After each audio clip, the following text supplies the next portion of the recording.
factory din. Oo. Hindi ko naman sinasabing pangit ka. Oo. Oo, maganda ka naman. Okay naman. Ang ganda ng mata mo. Ang ito, ilong ko, ilay ko, ang pisngi, ang bibig, okay naman.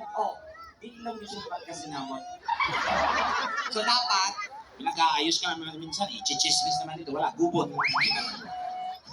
ay pero in fairness, nag-Bisaya ka talaga. Basta I'm proud of Bisaya. Oh, ako proud na Bisaya. Kami dalawa ni Tek is proud na Bisaya. So pag kami po ay nagpe-perform sa mga places sa mga Mindanao, Bisaya, tapos Bisaya ang speaking nila dito, basta kaka-relate kami kasi proud na proud po kami na Bisaya kami. Of course. Lalo na ako. Si Tekla, hindi ko sure kung Bisaya siya. Kasi ako, Bisaya talaga ako. 101% Bisaya ako. Kasi ang mga Bisaya, magaganda at gwapo. Tinuod! Dapat sa?